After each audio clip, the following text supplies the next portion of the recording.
Assalamualaikum warahmatullahi wabarakatuh. Tokkummaa yaalamii tokkummaa salaamtanko onnirraa jiitu akka tamiraa waa'ee tokkummaadhaa kan gootni dubbate adda hin bahinaa jedhee kan dhaammate waa'ee san barreessuuf lubbuun na hawwite qalamaaf waraqaa walitti dhiheesse qalbiin too barreessuuf wanti na hawwite tokkummaa waan jedhu keessaa na filatte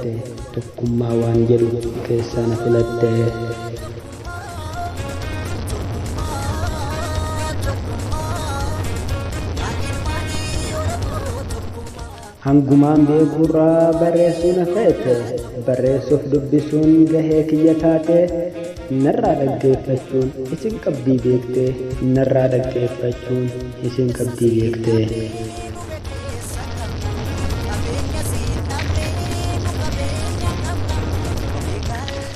adda faffacaanee mee maali bu'aan isaa bar kophaaf fiiguun hiyyeeyyiin nyaachisa hangumaan beekurraan mee tuttuqee dhiisa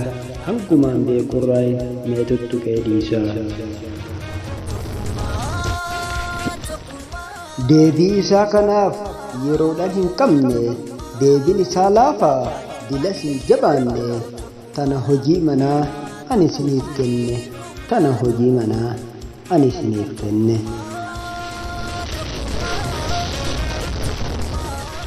yaa ilmaan Oromoo goototan nu yaame bargara tokkummaa kijiba sheehina wallaahi dhuguma akka qaama tokkooti Oromoon hundinuu hacetu dubbatee gootichi Oromoo garuu tokko ta'uun kun maaliif jabaate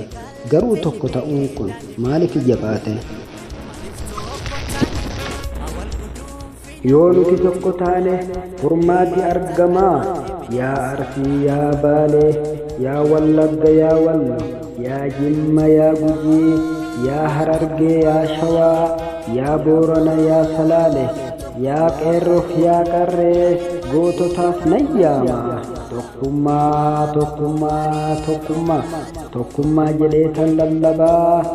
tokko haa taanu yaa firaa jabeenya keenyattis kana barbaadamaa harka wal qabachuun hubadhaa dirqama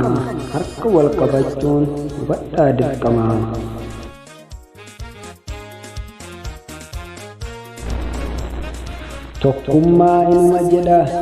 walaleessan marti hayyooti Oromoottis oggayyuu dubbatan dhiiroo tokkummaan kun yoomuma argama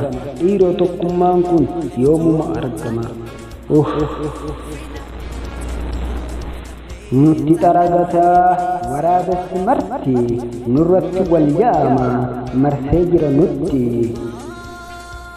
nuhiis ofii wal nyaanna shif jennee walitti kanaaf kan nun geenye nu tuffatti marti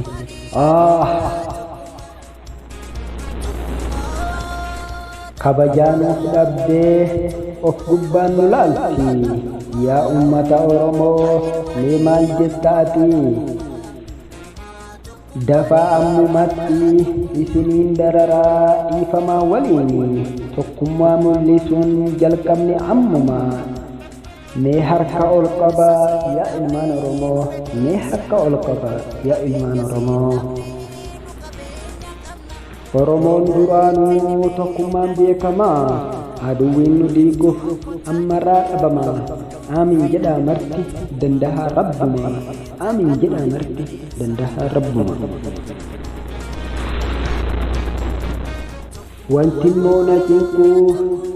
akkaan na yaachisu kan nu hin qabne kan nu barbaachisu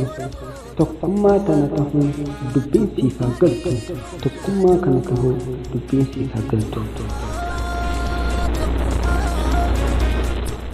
xumura dubbii koo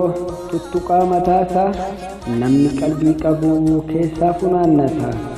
waanan jedhuu fedhe dafeen na hubata waanan jedhu fedhe dafeen hubata.